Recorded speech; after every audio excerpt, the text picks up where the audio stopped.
What's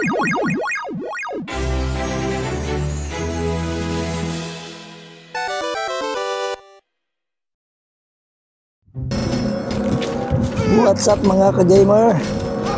Ayan, welcome agad sa ating channel.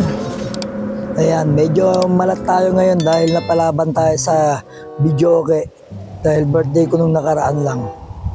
Ayan, ang naka-schedule ko sanang ipopost ngayon ay yung nangyaring siege war kahapon, Sabado. Ngayon, Linggo. May nagaganap kasi ngayon na kakaiba dito sa World Chat. Andito na naman yung sikat na PK natin, nandito si Happy. Ito yung ito yung si Happy talaga nagpapasaya ng World Chat eh. Medyo mahaba na yung napag-usapan nila eh. Ngayon ko lang naisipag i-record. Kaya babalik natin sa umpisa yung pinag-anuhan nila. Pero hindi ko alam talaga kung ano yung pinag-umpisahan nito. Pero basahin natin yung pinakaunang-unang chat nila. Yan, ako bumabalik lang, wait. Yan, balik natin sa medyo malayo eh. Tsaka bumabalik kasi pag nag-chat sila, umuulit eh. Hanapin natin yung pinakaunang-unang chat nila. Nabasa ko lang kanina kaya medyo natigilan ako eh. Nasa na ba yun? Ang liit kasi ng sulat kaya ang hirap basahin. Kayo na lang kaya magbasa. Panoorin nyo na lang sa Smart TV nyo. Teka, ito na yata yun. Medyo maliit kasi yung sulat eh, kaya hindi ko mabasa. Habang ini-edit ko, mas lalo pa lumiit yung screen kaya hindi ko mabasa talaga. Habang ini-edit ko, dinadub ko lang ito kasi ni-record ko lang siya kaya kailangan ko lang i-dub. Tapos habang ini-edit, medyo maliit ang sulat kaya hindi ko mabasa kaya kayo na lang yung magbasa. Pero pag-uusapan natin itong dalawang ito kasi magandang pag-usapan ito na BK versus Wizard. Ito si Happy. BK level 376. Ang wing niya ay plus 13 na second wing. Tapos ang gear niya ay T10 tsaka T11 na mix. Yan ang ano niya. Tapos ang weapon niya ay ganoon din. T10 lang din. Yan ang gear niya. Medyo mix, hindi pa niya nakukumpleto yung T11 niya.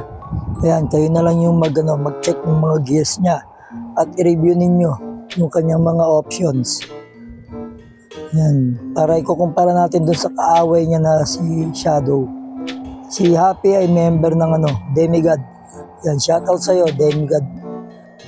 At ito, si Shadow na level 390 ng Zodiac Guild naman ito. Check natin yung gear niya.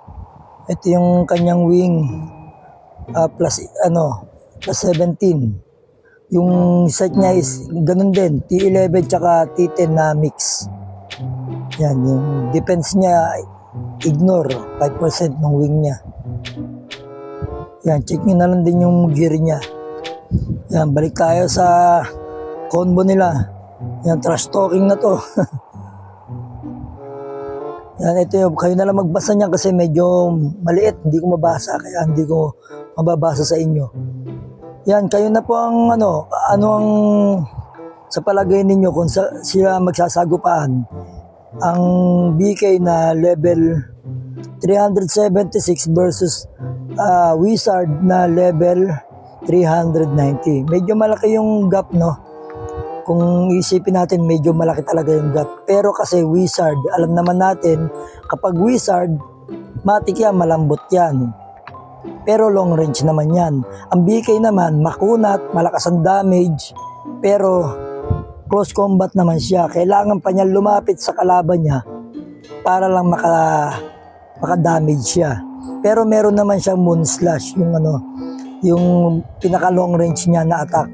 Pero kumpara mo naman sa Wizard, mahina nga ang defense niya pero long range naman siya. Saka meron siyang teleport para makalayo agad instantly dun sa kalaban niya.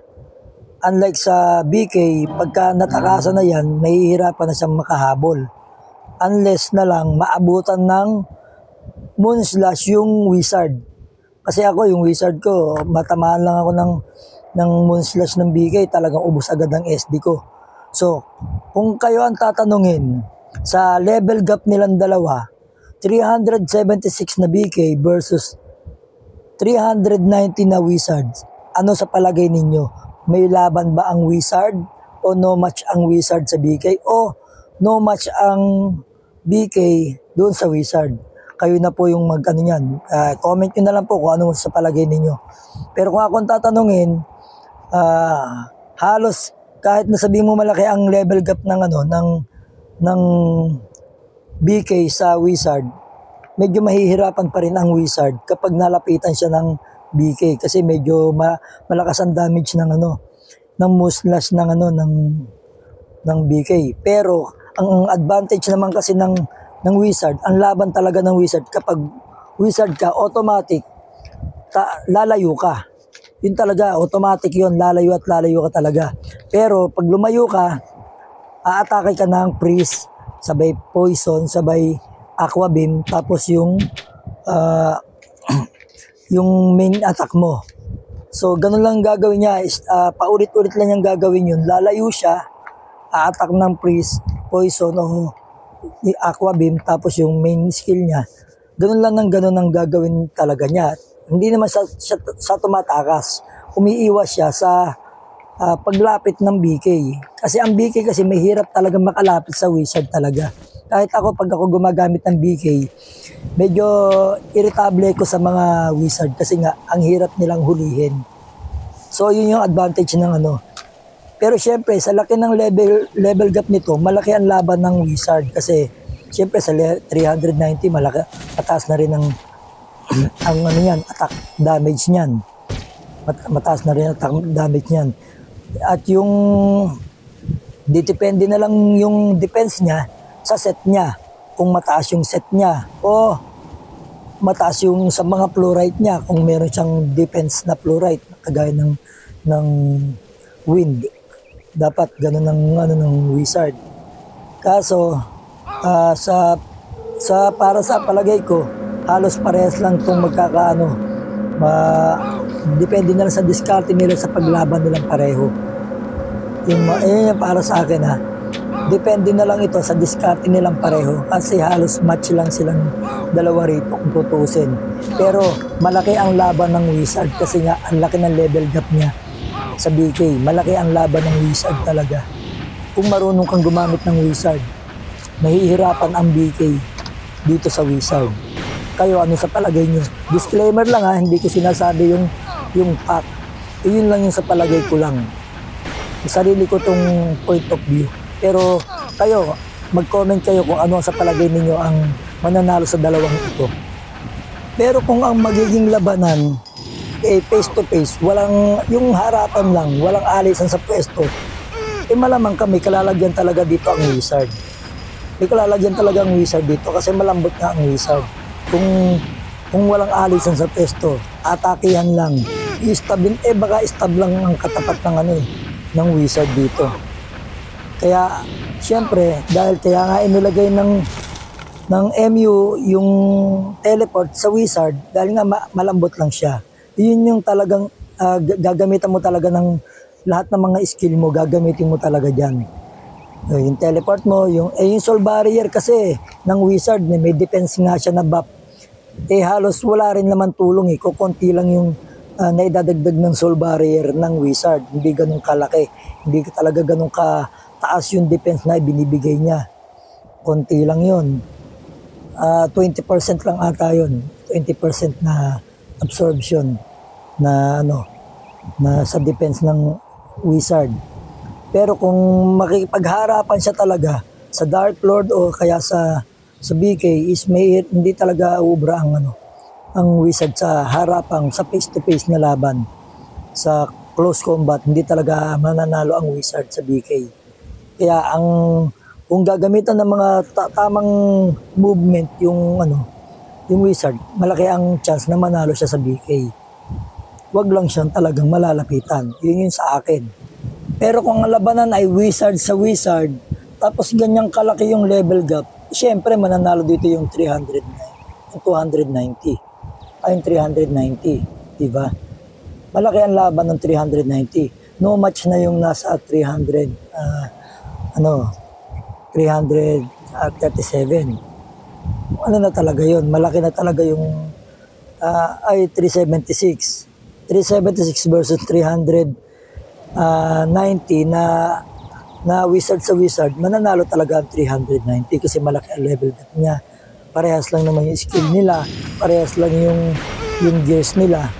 Medyo bababa lang ng konti yung gears ng 376. Kaya lugi talaga kung wizard sa wizard tapos ganun kalaki ang level gap.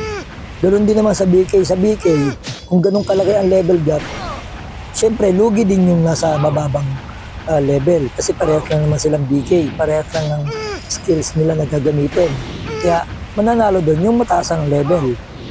Pero kung sa ganyang laban na wizard malambot pero mataas ang level, tapos yung BK mababa ang level pero malakas naman ang damage, mataas naman ang defense, halos may laban pa rin yung BK kahit mababa lang yung level niya. Yun ang kasi kagandahan ng BK. Lalo na kung DL pa yan, diba? Mas malaki ang laban nun. Kasi makunat din ang DL at saka long range din. Kaya malaki ang magiging laban nun. Pero sa laki kasi ng level gap na to, malaki talaga ang laban ng wizard. Kasi bago pa makalapit ang BK, malaki na bawas sa kanya. Sa ganyan level. Para sa akin kayo mag-comment kayo kasi gusto ko rin malaman yung opinion ninyo tungkol dito sa ganitong klase ng labanan na na level gap, ang laki ng level gap. Pero kung pantay naman ang level, sabihin na natin pantay ang level nila, pantay ang level nilang dalawa, BK at saka ng wizard. Sa palagay ninyo, sino mananalo? Yan ay depende na lang sa diskarte nilang dalawa sa paglaban. Kasi sa 3v3, di ba, pag lumalaban tayo sa 3v3, pagka nakaharap ko kasi BK at halos kaparehas ko lang, siyempre, ganun din pa rin yung skill na ginagamit ko. Lalayo ako, titirahin ko siya, Pero pag nakalapit siya, ayun, sigurado patay ako. Ganun lang ang nangyayari doon. Depende kasi kung sino unang makahit, sino yung unang maka-damage, malamang siya yung mananalo talaga. Saka kapag once na makalapit talaga ang BK, kapag kaparehas lang kayo ng level, malaki talaga ang chance na manalo ng BK kapag makalapit sila. Pero ang wizard, matik yan talaga, lalayo talaga yan. Kasi hindi pwedeng malapitan ang wizard dahil malambot nga siya. Yun lang ang laban niya, malayo siya. At siyempre, depende rin yan sa mga gears nyo. Kung mas mataas yung gears ng wizard, malaki ang laban niya sa BK. Pero kung pantay lang kayo sa gears, talagang nasa diskarte na lang talaga ng paglaban. Pero talagang nasa accessories na lang ninyo yan sa gears kung sino yung makakalamang. Kaya nga, naghahunt tayo ng para mapaangat natin yung mga gears natin para kahit paano magkaroon tayo ng laban. Pero kasi may mga wizard kasi talaga na magagaling gumamit ng wizard. Na kapag bigay ka kahit medyo mataas-taas ang damage mo, madali sila nakakatakas, madali sila nakakaiwas. At nakakalaban talaga sila ng maayos. Kaya mga ka-gamer, kayo na ang humusga. Ano sa palagay ninyo? Ang opinion ninyo dito sa ganitong klase ng labanan. Ganitong klase ng laban. Kasi sa 3v3, di ba, di naman may iwasan na meron tayong makakalaban na malaki ang level gap, di ba? Pero kahit na malaki ang level gap, talagang ang hirap manalo. Pero pag nakachamba ka naman, masaya, di ba? Kaya lang, mas malamang kasi sa 3v3 ngayon yung sumusurrender Ayaw nilang ilaban yung laban. Pagka yung nakita nila na medyo malaki ang level gap, antimano sumusuko na kagad Pero para sa akin kasi, pagka sa 3v3, kahit mataas ang level gap, inilalaban ko talaga. Kaya lang wala akong magawa kapag nag-surrender na yung mga kasama ko. So, ganun lang. Kaya ginawa ko tong video na to para mapag-usapan natin tungkol dito.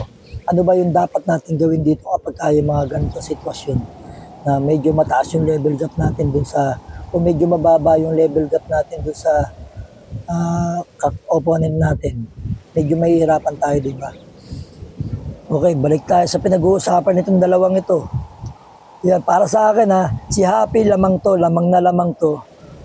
pagdating sa trash talk. Sa trash talkan, malamang talaga to si Happy. Pero tuwan-tuwa ako dito talaga kay Happy kasi shoutout sa iyo Happy ha, ng Demigod. Kasi you make my day talaga. Every time na lang na nakikita ko to sa chat, sa wall chat talagang binabasa ko mga ano nito eh. Maraming kaaway to eh. Sikat na sikat ito sa world chat ng ano eh. Ang server 57 nga pala kami. Ito, shoutout sa iyo Happy ng Demigod. At minsan na kahit nga itong si Happy, eh minsan niya nang kinata yung misis ko. Yung elf ng misis ko, nagpapalevel yung misis ko, nagbo-boss hunt yung misis ko sa relic. Kinatay nitong si Happy. Eh, so gano'n naman talaga ang ano, labanan dito sa MU. Hindi na tayo bago sa ganyan. Sa MU Philippines pa lang, ganyan na po ang kalakaran sa MU. Ganyan talaga, hindi mo awala yan kasama sa laro yan. Na ikaw ay mapi-PK o mampipk ka, ganun. Kasama yan. Kaya nga tayo nagpapalevel, nagpapalakas. Para kahit paano magkaroon tayo ng laban sa mga iba. Pero syempre, kapag naiwan ka na rin nung dating nag-PK sa'yo, mahihirap ka nang habulin talaga sila. Syempre, hindi may iwasan na meron talagang bully sa MU. Yan. Number 1 na yan si Happy. Shoutout sa'yo Happy. Siyempre, shoutout din kay Shadow 2. Yun, ng Zodiac Guild.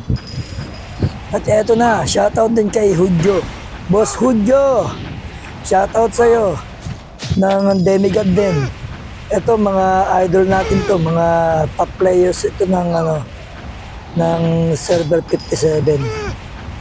Shoutout sa mga Demigod at saka sa mga Zodiac Guild. Yan, mga mamaw yan, mga yan. At ito, siyempre, gusto ko sana mangyari, china-challenge ko silang dalawa na mag-duel doon sa sa domain 6 para makita natin kung ano yung magiging resulta ng laban. Kasi kung tutusin, kaya naman talaga ni Shadow si Happy. Pero try natin kung makukonvince natin silang dalawa na mag-duel dito sa domain 6. Kaya nahamon ko sila o china-challenge ko silang dalawa na mag-duel para makita natin kung ano talaga magiging resulta ng laban na to. Magandang laban to kasi medyo malaki ang level gap nga ng Wiz. Pero BK naman kasi yung kalaban niya at malakas din ito. At hindi natin alam kung gaano kataas yung mga gears nila. Kasi meron tayong mga gears na hindi nakikita kagaya ng mga Glorious set. Yan. Yung elemental, nakikita natin mga elemental gears pero yung Glorious set, hindi natin nakikita kung ilan yung mga suit nilang Glorious set at saka yung mga sikretong mga gears na pwede natin, na hindi natin nakikita, na nakakadagdag din sa damage at sa defense ng mga characters natin. Kaya sana pumayag sila para makita natin kung sino talaga mananalo sa kanilang dalawa. Kasi dito puro trash talkan lang nababasa ko dito eh. Kasi ang pinagsimulan yata nito is kinatay ni, syempre, si Happy, alam naman natin, PK talaga yan eh. Sobra talaga sa sa PK yan. Kahit sino pinipK niyan, basta kalaban ng guild nila, PK niyan. Kaya nagpapasensyahan na muna lang talaga. Syempre, ganun talaga kasama sa laro yan. O yun ang pinag-umpisahan, nag-PK yata si Happy kay Shadow. Kaya yun, nagsimula, naglaban sila. Although napatumba naman sa conversation nila, napadapa naman niya si Happy. At hindi natin alam kung nakabawi itong si Happy. Kaya ito, nag-aasara na lang sila. So, inaabangan ko sana mag-okay silang dalawa. Pero mukhang ayaw naman ng Wizard. Pero itong si Happy, game na game to. Hindi aatras to sa laban. Okay, jump na tayo dahil medyo mahaba talaga yung usapan na yan bago natin sila convince. So, punta na tayo dito sa domain 6 para magkaalaman kung sino talagang pupunta o kung sinong talagang matapag na sa kanilang dalawa. So, silang dalawa lang naman yung pagsasabungin natin ngayon. So, referee mode muna tayo. Yan, hintayin natin sila kung makukonvince natin silang dalawa. Pati yung ibang mga players dito, nag-uusyoso na rin sila. Gusto na rin nila talagang matuloy yung laban na to. Inuudyo ka na rin nila. Nila Boss Hudyo, andyan na sila. So, tingnan natin kung sinong pupunta talaga. Si Happy, game na game eh. Laban kung laban. Pero yung Wizard mukhang ayaw eh. Pero friendly game lang naman yung gusto nating mangyari. Friendly game lang naman. Para lang makita natin talaga kung sino talaga yung makakalamang dito. Kasi may laban naman siya, kung tutuusin. May laban naman yung Wiz, pero ayaw niya talaga eh. Pero si Happy, gusto niya talaga. Tingnan natin, pero palagi ko to si Happy, pupunta yan dito. Sigurado yan. Medyo mahirap talaga sila i-convince eh. Ayan, siyempre, sino ba naman tayo para pasinin itong mga to? Pero try natin, nagka-try lang naman tayo. Baka sakali, pumayag sila. O try natin, tingnan natin kung pupunta sila. Pero kinukonvince sila ng ibang mga players eh. O, yung mga ibang mga players, gusto nila matuloy yung laban eh. O, kaya convince natin sila. Wait lang tayo dito. Sige. Mangungulit tayo sa kanila para matuloy lang tong laban na to. Malay natin, makonvince natin sila. Kasi itong si Happy mukhang game naman siya. Pero tingnan natin kung papatol sila sa challenge natin. Pero ayaw naman nilang tumigil sa sa salitaan eh. Palitan lang sila ng salitaan, trash talkan lang sila eh. Mas maganda yan kung talagang gagawin nila yan sa laban talaga. Para magkaalaman, para matapos na yung usapan. Kulitin natin, hintayin natin yan. Makukonvince din natin yan, makukulitan din yan. Kasi sinisigundahan naman tayo ng ibang mga players eh, lalo na to si Boss Hudyo. Nakikisali na rin sila Boss Hudyo. Mga top players ito, mga mamawi ito. Oh, yan na, ang dami nang gustong manood. Pati si Boss Aika, ayan no, yung mga dating mga top player to, mga dating 1 to si top 1 to si Aika, DL. O mga malalakas ito. Naku, kahiyaan na to. Sana kumasa yung Wizard, ayaw daw niya. Magbaboss hunt na lang daw siya. Ayan, gusto lang daw niya ng payapang buhay. Ayaw niya ng gulo. Ang dami pa naman gustong manood at ang dami naghihintay ng laban nila. Sana pumunta sila, sayang naman. Ayan, ang daming gustong manood. Kasi kung tutuusin, match lang naman yung laban. Balance lang naman yung laban kung tutuusin. Kasi mataas yung level gap niya, pero BK naman yung kalaban. Kaya okay lang naman. Sana kumasa na lang siya kasi friendly game lang naman to. Katuwaan lang naman ba? Kumbaga hindi na to labanan na para sa away. O ayan na ayan na sila Boss Hudyo. Ayan na pati sila, si AK Jam. Ayan, di natin alam, daming box oh. Ayan na. May mga audience na tayo. Mukhang kaabang-abang ito. Ito, chat na natin. Sabihin natin sa kanila na nasaan na sila. Exciting to kasi maraming audience, mga top players yung nandito. O ayan na, astig ng laban nyo. Audience ninyo, puro mga top players. Bali, ang hinihintay na lang natin dito na umagri yung Wizard. Kaya lang mukhang ayaw talaga niya. Si Happy gustong-gusto game na game si Happy, pero yung Wizard mukhang ayaw niya. Mas gusto niyang mag-boss hunt. Baka nag-ahabol to ng 2.5 wing. Ako, medyo nakakahiya tuloy dito sa ating mga top players. Nag-aantay sila. Sana naman matuloy itong laban na to para hindi naman masayang yung pag-aantay nila. Andito si Boss Hudyo at saka si hindi ko alam kung anong basa dito, AK Jam o AKAM. Yan pa, meron pang elf na dumating. Ayan na, nagdadatingan na sila. Ako, nasa na kaya sila? Ang dami ng audience nila. Ayun pa, may mga dumating pa mga Yun na yata si Happy yata yun. Ayun na yata si Happy. Yung Wizard na lang. Ayun pa, meron pa sa dumating nagdadatingan na po sila. Nasa na kaya sila? Mag-invite pa tayo ng iba pa para mas maraming audience, mas maganda. Tapos sabay diretso na ng war. Ang saya nito. So ayan na, ayan may DL na. Kasi ano, yung mga top players to, si Aika. Ayan na, andito sila. Oh, ang dami. Ayos to. Magandang laban to. Asan na kayo?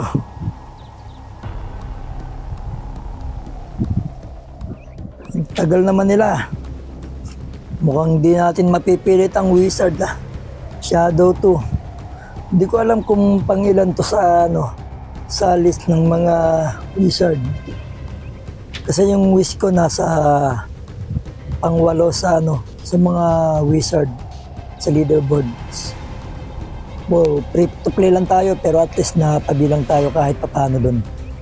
Pero ito ang naabangan natin kung Shadow 2 ng Zodiac Guild versus Happy ng Demigod. Antayin natin kung kakasa silang dalawa. Eto.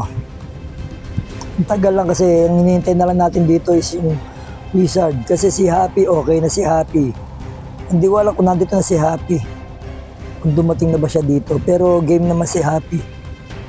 Tsaka nandito na yung ibang mga ka-guild ni Happy. Sila Boss Hudyo.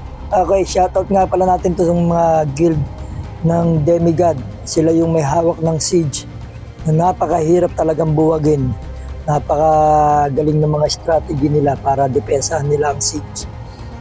Ito si Hudyo, siya dito at nandito na rin sila Aika ng, hindi ko alam kung anong guild nito si Aika. Saka ito si AK Jam ng Zodiac Guild din.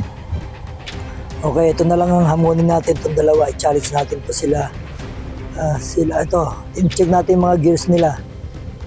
Sila na lang yung magta-try para panood natin. Kasi sayang naman yung pagpunta natin dito kung walang mangyayaring labanan dito. So, sila yung challenge natin. Ito mukhang nagkakaanohan na sila, nag-uusap na sila Boss Hudyo tsaka si AK Jam para mag-duel. Ayan, magre-referee mode tayo. Tayo muna yung ayan, medyo layo-layo tayo, baka tayo tamaan ng talsikan tayo ng dugo. Ayan, pero hanap tayo ng magandang view. Ayan, AK Jam ng Zodiac versus Hudyo ng Demigod. So check natin yung mga gears nila. Itong si AK Jam nasa level 492. Ayan, nagbibilangan na sila. Ayan, tingnan natin yung labanan nilang dalawa. Ayan, nagbibilang na si Boss Hudyo. Ayan, tingnan natin sila. Oh, ayan na. Ang bilis ng labanan. Ayun, dapa si AK Jam. Critical naman si Boss Hudyo. Oh, lakas talaga. Itong si Boss Hudyo ay nasa level 499. So, konti lang naman yung level gap nilang dalawa. Ayan, bumalik na yung si AK Jam. So, check natin yung mga gears nila. Sana mag-isa pa sila para para mapanood natin yung isa pang laban. Okay, check natin yung gears nila. Nasa ba sila? Kailangan makalapit muna ako. Yan. Mukhang ayaw na nila. Isa pa. Medyo ang bilis kasi ng mga pangyayari kaya hindi natin masyadong na view ng maayos. So dapat pwesto tayo ng mas maganda. Hanap tayo ng magandang pwesto para makita natin sila ng mas magandang view. Yan, request tayo isa pa. Yung inaasahan nating laban, hindi na natin kailangan asahan pa dahil mukhang wala na talaga, hindi nalalaban yung Wizard. So ito, magandang view to. Ito na lang ang abangan natin talaga. Laban nilang dalawa. So ayan. Naghahanda pa sila. Magandang view, maganda itong view natin ngayon. Okay, hintay lang natin sila ng konti. Tignan natin kung ano yung mangyayari sa pangalawang laban nila. Ito yung part 2, yung round 2 nila. And ayun, maayos ang pesto. Yan, tagal lang ng konti. Check nga natin mga gears nila habang hindi pa sila nag-uumpisa. Ito si AK Jam level 492. Okay, check natin yung gears niya. Yung gears niya, yung wings niya ay 2.5 gen na plus 18. Tapos ito naman yung weapon niya. Ayan, check nyo na lang yan. Tingnan nyo na lang yung mga gears na yan. Bilisan lang natin kasi baka maglaban na sila. Kayo na bahalang mag-review ng mga gears nila. Yan yung mga gears na visible sa atin. Pero hindi natin alam yung mga suit nilang mga glorious set. At saka yung mga secret nilang mga gears. Ito naman si Boss Hudyo, level 499. Ganun din naman yung kanyang 2.5 din yung kanyang wing. Ito yung kanilang mga gears. Yan, check nyo na lang din yan. Review nyo. Ayun na, naglaban na sila. Oo, ang bilis. Uy, critical na si Boss Hudyo. Pero hindi na umabot si AK Jam. Si Ak Jam. O hindi ko alam kung paano banggitin to. So panalo na naman si Boss Hudyo ng Demigod. Ayan, panalo, naka 2 points na si 2-0 na. Ito yung mga gears nila, yung mga pendant niya, mga accessories niya. Yung puro, ang dami na pala niya na-unlock. Sa akin marami ko, konti lang, ilang piraso lang na-activate ko. Pero ito, marami nang na-activate. Kaya, ganda ng laban. So yun, napanood natin yung magandang laban na yun lang. Kaya, natin na tayo. Ayan. Wala na siyang makalaban. Hindi kasi dumating yung talagang hinihintay natin na laban na ni Happy at saka ni Shadow. So sayang naman. Ayan na. Tapos na. So siguro hanggang dito na lang to. Hindi na talaga darating yung hinihintay nating laban. Kaya at least hindi naman tayo nabigo dahil nakakapanood naman tayo ng magandang laban dito. Na si AK Jam ng Sojak versus Hudyo ng Demigod. So ganda ng laban. So salamat sa mga idol natin dito, sa mga halimaw nating top players dito. Ayan. Siyempre papaalam na tayo sa ating mga idol. Yan, maraming salamat at sa mga hindi pa po mga nakasubscribe dyan sa aking channel, subscribe na po kayo sa BMO Gamer. Yan, at i-click nyo na yung notification bell para mag-i-updated kayo sa mga susunod nating video. Ayan po yung laban na ating video ngayon. Sa mga susunod po natin, abangan po ninyo yung mga susunod na video natin. Bukas, i-upload ko naman yung nangyaring siege kahapon, Sabado. Ayan. Yun lang po. Marami pong salamat sa inyong lahat. God bless and bye-bye.